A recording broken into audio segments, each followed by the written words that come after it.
Good morning, and welcome back to the Bethel Park Historical Society. I'm your host, Bill Hebether. Well, it's been a while since we had our last show, but by no means does that mean that we've been resting on our laurels. We've done a lot of work over the past several months, and this is sort of going to be a year in review. So we're going to walk around the building, both inside and outside, and see what's changed. We have everything set up for Christmas now. We've got a beautiful train display in a miniature village. And the best thing that's happening today is after 46 years, the bell is being returned to the cupola.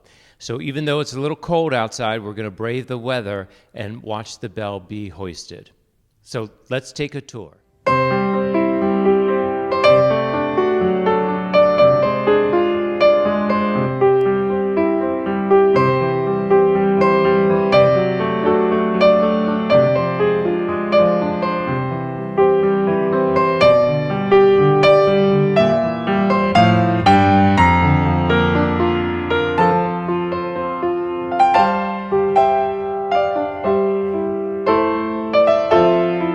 Okay, so one of the projects that we're working on currently is the girls' and boys' bathrooms. This stairwell led down to the girls' bathroom, and it was blocked over decades ago. We removed the wall, and as you can see, the plaster is falling down. It's the original horsehair plaster, and behind that is the lath. We're just waiting for the electrician to give us a bid to rewire the lights. Then we can have the drywall guy come in and the plaster and get this stairwell back up and running. We sort of changed the design a little bit. This staircase will no longer go just down to the girls' bathroom, but we'll create a corridor at the bottom of the steps so it'll allow people to access both the men's and ladies' bathrooms. So decades later, there's still some work to be done, but we're getting there. Okay, we're not in a haunted house, but I'm standing in between what was once the boys' bathroom and the girls' bathroom. A couple of months ago, we took down the dividing wall. There was just too much water damage over the years. You can see behind my shoulder, this is the original 1905 stacked stone foundation. And originally it had plaster over it, but over the years, the stacked stone weeps and the plaster collapsed. So thanks to John Oakes of All Pro Plumbing, he actually came in and dug a trench all around the exterior perimeter of the foundation and installed a French drain for us, which is fantastic. So over the past couple of months, we waited to see whether or not the floor is now dry and the walls are dry. So they are. So we're in the throes of waiting for the drawing from the architect to redesign what will become a men's and ladies' bathroom. So when I talked earlier about creating a hallway, right behind me, there will be a wall here, which will be a corridor, which will lead into the ladies' room, and there will be a doorway right here, which will lead into the bathroom. So this will create better access from the lobby to get down to other restrooms and from the two other staircases to allow people that are in the basement and other parts of the building to access additional restrooms. So we still have some work to do. We've got to, as I said, recreate some walls and install the toilets and the fixtures. We may even have a fundraiser, sponsor a toilet. Keep posted, we'll let you know. Okay, so we're still back downstairs in the basement. And down here, when it was a grade school, there were 2 sixth-grade classrooms. And about a year or so ago, Janet Furtney, Improvement Through Movement, was one of our new tenants. She was in a classroom upstairs. Her business was going so well, she needed additional space. So she asked if she could use one of the 6th-grade classrooms. So earlier this year, we were fortunate to do some filming when Janet had her grand opening of her new studio. So let's go through these doors and take a look at what the studio looks like today.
How appropriate for a schoolhouse, right? My name is Bill Haberther. On behalf of the board of the Bethel Park Historical Society, I'd just like to welcome everybody to Janet's gala opening. And I just have to say, it's been a huge pleasure for us because the love that we poured into this building and restoring a 1905-1917 schoolhouse has been very infectious. And when Janet came with about 5 other of her students about a year and a half ago, and she walked the building and said, you know, I need a new studio, and we're interested in this place, we said, well, you know, welcome, let us show you around. And it looked nowhere near like it does today. But she got the vision, and she got on board, and she's taking the journey with us. And I think every time that she came in to have a class, the first thing that the students would kind of look around and say, what have you guys been working on?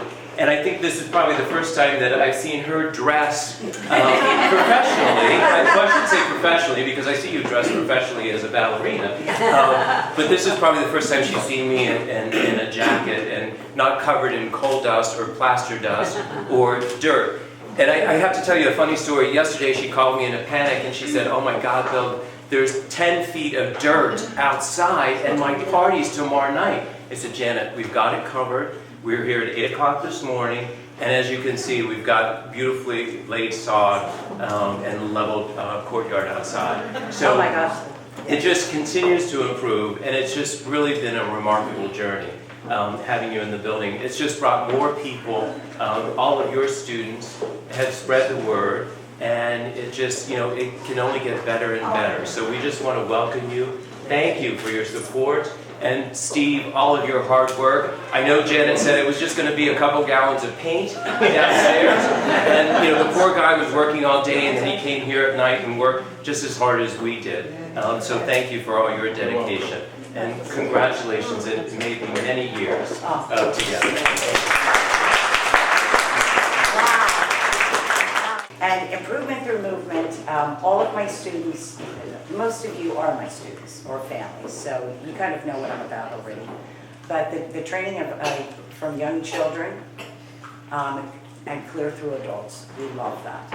So the children in the studio bring that they refresh, a form of refreshed life to it. But you know, all of my adults that step in and take their classes, they bring their compassion, their dedication, their love of the art. They bring their own stylization, and they also bring their own damn choreography. But we all have fun with it, and we love it, and nothing is ever done that is wrong. So I love all of you. You are the heartbeat of improvement, because it is nothing without all of you. So I'm going to stop on that note. Thank you so much. I love you all, and let's celebrate. Yes. So here we are in Janet Fertney's dance studio, Improvement Through Movement. Looks a little different than it did a year ago, but you have to remember, decades ago, this was one of the 6th grade classrooms. The older kids were downstairs in the basement. But as I said, Janet came to us about a year ago, said she needed more space. So her husband came. She cajoled him into doing some renovation work, and she and Steve have beautifully transformed this space into a wonderful dance studio. She teaches ballet, tap, and jazz. So if you or your children or grandchildren are interested, please go on her Facebook page, Improvement Through Movement, and sign up for some lessons. Here we are standing in the main lobby of the schoolhouse, and over my shoulder you can see Matt and Julie, Reginald's Coffee Shop. We allow them to set up some tables here, so you can always come in, grab a coffee, sit down, grab a yearbook, and find your mom, your dad, your aunt, your uncle, and see what they look like back from 1933 all the way up to this 2018. But one of the things I wanted to talk about, we're fortunate that we've had so many donors that have contributed to replacing our exterior doors. There are 11 exterior doors, all of which needed to be replaced. So one of the first contributors was the Rutherford Women's Club. They sponsored a door, and that's the one behind the trolley on the front side of the building. But our main doorway, which is sort of our showcase, was underwritten by Michelle and Todd Dominic, owners of Rycon Construction. And it's a beautiful double door with a transom. The ultimate goal is to get some gold lettering and put our address, 2600, in the transom, but it just really makes a difference. For the first time in decades, light has come back into the lobby because of the transom and the windows in the door. So we'll show a picture later of what the old doors look like, but right now we're just enjoying the beautiful sunshine. So we're standing in what we call the co-op room. This room we rent on a monthly basis to local artists and anyone else that's interested in having a temporary space for either their business, or we also use this as a rental for parties. But what's interesting in this room, unfortunately, all the original details, the beadboard, the chalkboards were all removed decades ago, and there was pegboard on the wall. So we tore all that pegboard down, and unfortunately all the casings for the doorways and the windowsills were also removed. So we kind of had to start at scratch. We were fortunate in that we found a wonderful plasterer, Dave, who came in and re-skim coated the walls. Of course, we did the electrical and did drywall on the ceiling. And one of the things we wanted to do in this room, if you notice, the floor is a little bit different in color than the rest of the building. When we removed the carpeting and the tile and the 4x8 sheets of plywood, this floor wasn't too badly damaged, and the stain that had been used decades ago was in pretty good shape. So Tim Mowry, our president, literally spent a month scrubbing this floor, removing paint spots, and then we applied 2 coats of shellac. So the nice part of it is you can kind of get a sense for what the original coloring of the floor looked like. But when we removed some of those faux walls, over on my right shoulder, you can see that there's a closet. Someone had covered over that closet, which you never cover over valuable real estate. So we skim coated the walls in there. We're going to build some shelving and obviously put some doors back on, but it'll be a nice addition for additional storage. So take a look around this room and enjoy its beauty. One of the things I do want to mention, what we're going to do is we bought a hanging art system that once all the trim is in place, we'll install that on the ceiling so we can showcase not only our art collection, but do future art exhibits. Okay, so we're now standing in what used to be, we believe, the teacher's lounge of the building on the first floor. One of the things we wanted to create was a serviceable kitchen, so when we had parties here, the caterer could come in and have a prep space. So we were fortunate that the Rotary Club of Upper St. Clair Bethel Park, the Breakfast Club, last year had given us a $5,000 donation to start those renovations, and this year we were the recipient of an additional $5,000. Not only did they provide the money, but they had a day of caring where they came in and they rebuilt the wall behind my right shoulder, where the cabinets are hanging. That had been removed years ago, so we recreated that wall. We were fortunate that Don's Appliances donated the refrigerator and the microwave, and Home Decor on Route 88 and Connor Road, they donated this beautiful granite countertop and sink and faucet. And Joe Klein, our resident handyman, did all the backsplash for us. So now this somewhat useless space has turned into a beautiful kitchen, and we certainly thank the Rotary Club. That's one of the ways that we help propel these renovations forward by selling naming rights to the rooms. So this kitchen will now be known as the Rotary Club of Upper St. Clair Bethel Park Breakfast Club Kitchen. So I'm standing beside the self-portrait of Ira James Smith. And if you remember from one of our previous shows when we got that wonderful donation from British Columbia of artifacts coming back to Bethel, Ira was a photojournalist, an archivist, a genealogist, an artist, a maker of violins. So we literally unpacked crates and a steamer trunk filled with paintings that he had done and documents from the late 1800s. Ira married one of the Holtz girls, and if you remember from your Bethel Park history, the Holtz family owned one of the first parcels of 500 acres in Bethel Park, currently where Independence Middle School is on Bethel Church Road. But in that collection was the deed to that property dating back to 1797. So now on permanent display is his self-portrait, his artist's palette in the showcase, some documents, some photographs, and as I had mentioned a couple of months ago, we have over 1,000 glass plate negatives of images that he took, not only of Bethel, but of Pittsburgh, Buell Planetarium. It's a wonderful collection that the Heinz History Center is salivating to get into and look at all the images. So one of the things that we're going to do, as I had mentioned in the co-op room, once we get the hanging art system displayed, we're going to have an exhibit of Ira's paintings. So we're standing upstairs on the second floor in what's now become the Bethel Park Community Foundation Auditorium. 2 years ago, the foundation generously donated $10,000 to have one of the classrooms upstairs named after them. So we gave them the room that's over my shoulder. Back in 1905, this was the auditorium that the students upon graduation would do an operetta. At some point in time, it was separated into two classrooms. So we decided to take it back to its 1905 floor plan to recreate the auditorium. So over the winter last year, we tore down the wall. And then we went back to the foundation and said, unfortunately, we're going to have to switch rooms on you because we've now created a room that's twice the size. Unless, of course, you'd like to donate another $10,000 and have the whole space named after you. So fortunately, the trustees met. They have been extremely supportive of all our work here at the Bethel Park Historical Society, and they donated another $10,000 this past year. So in total, the foundation has donated $20,000 to restore this, what was once an auditorium and what will now, again, become an auditorium. The goal for this room is to have guest lecturers come in and speak, or to have art exhibits, or when we have extremely large parties, they'll be held up here. We hopefully, during the course of 2020, will get an additional grant to provide heating and air conditioning. So if my lips are turning a little blue right now, it's about 20 degrees outside, and this room is probably about 30 degrees.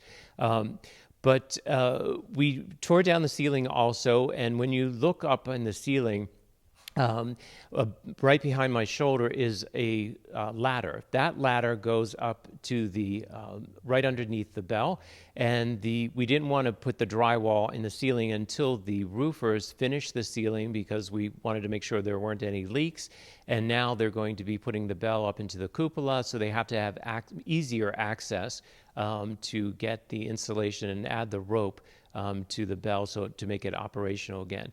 So once the bell is back in place and the roofers are completed, we will then bring the drywall guy back in and do the ceiling and finish all the walls. What we had done is not only had we torn down the ceiling, but there was a lot of water damage under all of the windows because of the ill-fitting windows over the past decades. So once we replaced all the windows, we knew that we were going to have to do something with those walls. So again, last winter, we literally gutted this entire room back to the studs. And one of the things that was very interesting, if you remember, this was the original 1905 three-room schoolhouse, and everything through the two doors behind me was the 1917 edition. So when we removed the horsehair plaster, we were able to see the details of what was once windows on the back wall. We've taken photographs and we'll share those with you. One of the other things that we actually did do is before we had the drywall and the walls added, we insulated. So hopefully this room will be a lot warmer and cooler depending upon the season. So here we are back in class again. It may be a while since everyone's seen this classroom. This room was sponsored by the generosity of the Murdoch family, owners of South Park Shops. We wanted to create a classroom in the building to showcase what it would have been like when kids came to school here. So we were fortunate that we had a few of these desks in storage in the building, and several other local neighbors also said that they had purchased desks, decades ago when they were emptying out the building and generously returned the desks to us. But one of the interesting little stories I'd like to share with you is this past summer we were doing some work on the governor's driveway out front. Last year we had removed the pavement and it was down to the Red Dog. But there were still bits of pavement in the driveway and we had a dumpster out front. So I was throwing the last remnants of the pavement into the dumpster and I came across a piece of glass that was shining in the driveway. So I unburied it, and lo and behold, it was an old inkwell. And I cleaned it out and thought, how interesting would it be if it actually fit into one of our classroom desks? So I came upstairs and was searching through our collection of desks, and lo and behold, it fit one of the desks. So this is the inkwell, and this is one of the original desks that was in storage downstairs, so we know it was in the building. And it fit perfectly. At some point in time, we'll restore the finish on this desk. But you just, kind of in my mind, I was thinking that there was a kid that was sitting in class, wasn't really paying attention. The window was open. He threw his inkwell out into the driveway. It got buried under dirt, Red Dog, pavement, and decades later, it was found and returned back to where it once belonged. Okay, so we're standing upstairs above our boardroom. And years ago, this actually used to be 2 classrooms. So in the other room, the auditorium, we took a wall down. Now we're going to put a wall back up. And we were fortunate in that the Bethel Women's Club 2 weeks ago gave us a $10,000 donation to have this room named after them and therefore allow us to be able to fund the renovations. The Bethel Women's Club is an entity that's been around for 78 years, and they thought it was important to leave a legacy to the community, not only with all the good works that they've done over the decades, but to have a plaque in a room at the Historical Society building to honor its past members and all their good work. So over the course of the next several months, this will be our winter project. We'll be clearing out this space. It's a bit of a mess right now. We have Christmas unpacked and sort of everything is sort of spewed around the floor. But we'll clean it up and we'll build a wall. We'll get the drywall guy in to redo the ceiling. We'll paint. We'll refinish the floor. And within a short period of time, this will be another beautiful classroom. Interestingly to note, we will be using the plaque that once hung on the Bethel Women's Club building, which was on the corner of Brightwood and Lytle Roads. Okay, so we're standing in the front of the building, and I just wanted to point out a couple of things. You can see our beautiful new front doors from street level, and also we are still running our Pay the Way campaign. In the spring, we're going to regrade the driveway and install the remaining bricks. We had gotten 31,000 bricks donated from R.I. Lampus last year, and to date, we've sold about 225 engraved brick pavers. They're $100 per brick, and the form is on our Facebook page, Bethel Park Historical Society. But we wanted to temporarily showcase the brick pavers that we sold thus far. So as you can see at my feet are those brick pavers. So come over and find your name if you've had a brick purchased in your honor already. If not, you can buy one. I still have about 30,000 bricks left to sell. So come on over and take a look.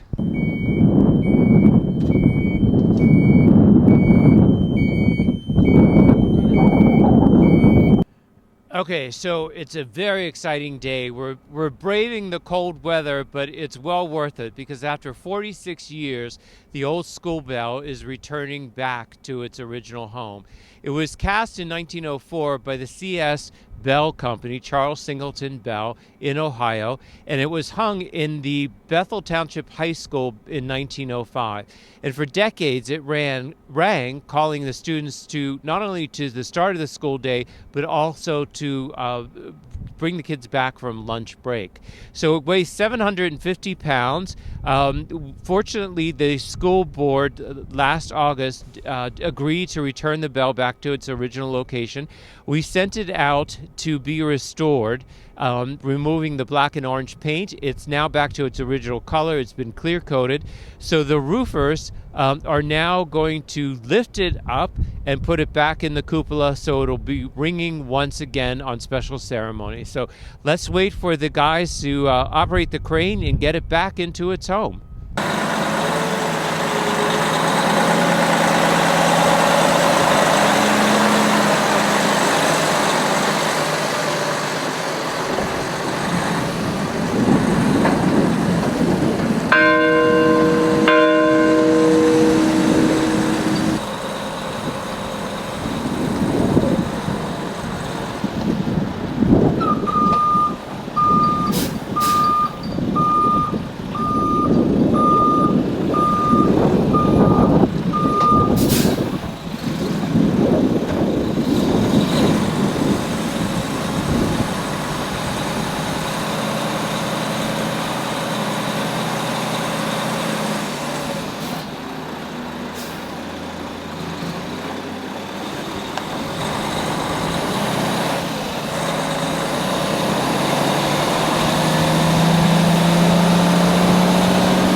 So while we're waiting for the bell to be reinstalled into the cupola, I just wanted to highlight our brand new roof.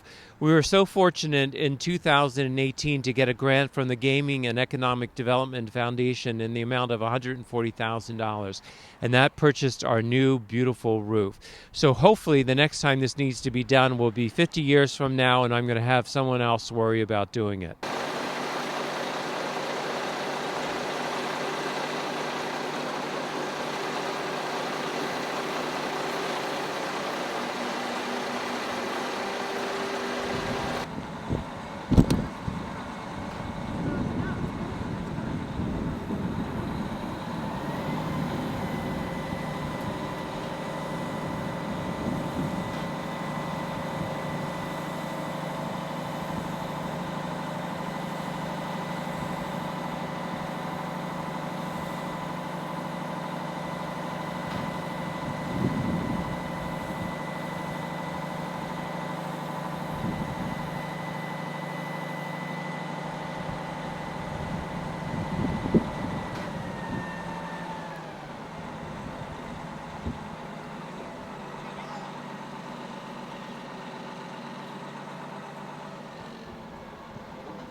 How are you?